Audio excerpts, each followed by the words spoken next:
48 तासाचा अंदाज देणार आहे. परंतु पंढरपूर या ठिकाणी झालेल्या द्राक्ष बागायतदारांच्या हवामान अभ्यासकांविरुद्धच्या आंदोलनामध्ये ज्या काही घटना घडलेल्या आहेत याची नोंद आम्ही या ठिकाणी घेतलेली आहे. त्या संदर्भात पुढील अंदाज देण्यासंदर्भातील नवीन योजना आम्ही लवकरच जाहीर करणार आहोत आणि त्या संदर्भात कोणत्याही शेतकऱ्याचं कोणत्याही प्रकारचं नुकसान होणार नाही, कोणत्या पद्धतीने शेतकऱ्यांना कोणत्या संस्था लुबाडत आहेत या संदर्भातही आम्ही अभ्यास सुरू केला आहे. त्यामुळे लवकरच आपल्याला याविषयीची माहिती आम्ही आपल्या चॅनलच्या माध्यमातून देणार आहोत.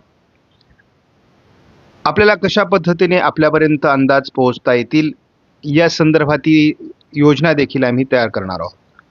कारण कोणत्याही शेतकऱ्याचं आमच्या अंदाजामुळे नुकसान होता कामा नये याची खबरदारी आम्ही घेणार आहोत.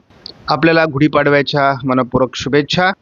उपग्रह छायाचित्रानुसार आपण जर बघितलं तर आज मराठवाडा आणि पश्चिम महाराष्ट्राच्या काही भागात, मध्य महाराष्ट्राच्या पूर्व भागात थोडं वातावरण आहे. त्यामुळे या भागात आज बऱ्याच ठिकाणी गारपीट आणि पाऊस होण्याची शक्यता आहे. आज 19 तारखेला विदर्भ, मराठवाडा, पश्चिम महाराष्ट्रात हलक्या पावसाचा अंदाज GFSने दिला आहे. तर उद्या देखील हा महाराष्ट्रातील पावसाचा अंदाज कायम ठेवण्यात आला आहे. 21 तारखेला थोडं विदर्भात वातावरण राहील, त्यानंतर पाऊस उघडण्याची शक्यता आहे. हा अंदाज केवळ महाराष्ट्रापुरता आहे. विदर्भ, मराठवाडा, पश्चिम महाराष्ट्रात आज अंदाज आहे. उद्याही GFSने महाराष्ट्रात वातावरण दाखवलं आहे. 21 पासून बराच काळ पाऊस उघडणार आहे महाराष्ट्रासाठी. एप्रिलसाठी महाराष्ट्रात हवामानात मोठा बदल झाला असून महाराष्ट्रात आज एप्रिल महिन्यात विशेष वातावरण दाखवण्यात आलेलं नाही. आयकॉन मॉडेलनुसार महाराष्ट्रात आज पावसाचं वातावरण आहे. उद्या देखील ते असणार आहे. आयकॉन मॉडेलच्या अंदाजानुसार 21 तारखेपासून पावसाची मोठी उघडीप मिळणार आहे. आजच्या अंदाजामध्ये स्पष्टपणे छत्रपती संभाजीनगर, जालना, बीड, अहिल्यानगर या भागात पावसाचा अंदाज आहे. त्याचबरोबर अकोला, अमरावती, लातूर, धाराशिव,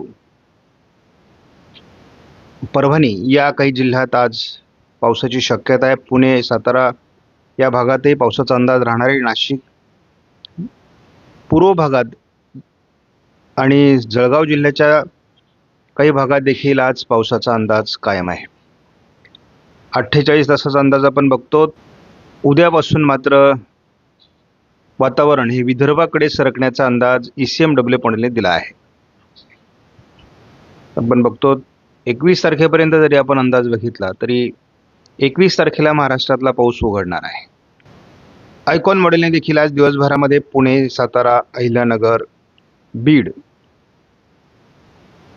बार्शी, लातूर या काही भागामध्ये, मराठवाड्याच्या बहुतांश जिल्ह्यांमध्ये आणि विदर्भाच्याही बहुतांश भागात आज पावसाचा अंदाज आयकॉन मॉडेलने दिला आहे. हा अंदाज उद्या देखील काही प्रमाणात विदर्भात असणार आहे. मात्र 21 तारखेपासून पाऊस उघडण्याचे संकेत आहेत. त्यामुळे एकूणच वातावरण बदलतंय.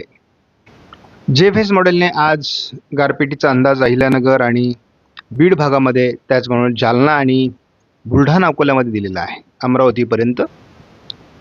GFSने उद्या गारपिटीचा अंदाज गडचिरोली आणि गोंदियामध्ये दिलेला आहे. त्यामुळे एकूणच वातावरण बदलाच्या टप्प्यावर आहे. 21 नंतर पाऊस उघडणार आहे. महत्त्वाची बाब म्हणजे आपण आज आपली पुढील हवामानासंदर्भातली भूमिका ब्लॉग चॅनलच्या माध्यमातून मांडणार आहोत आणि हा व्हिडिओ आपण आज संध्याकाळपर्यंत प्रसिद्ध करू. त्यामध्ये आपली भूमिका स्पष्ट असेल आणि आपल्याला कुठल्याही शेतकऱ्याचं नुकसान करण्याचा हेतू नाही किंवा कोणत्याही शेतकऱ्यांच्या दबावाखाली येऊन आपण बाकी शेतकऱ्यांचं नुकसान होणार नाही याची देखील काळजी घेणार आहोत. या सर्व बाबींचा विचार करून आपल्या सबस्क्रायबरचं कुठलंही नुकसान होणार नाही आणि नेमकी आपल्याला यामध्ये काय भूमिका घेता येऊ शकते ते बघता येईल.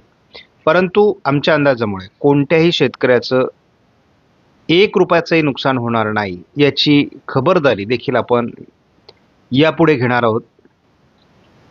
त्यानंतर आपला पुढील जो काही अंदाज असेल तो कशा पद्धतीने द्यायचा, लोकांपर्यंत कसं पोहोचायचं, ह्या सर्व याच्या व्यूहरचना ठरवल्या जातील.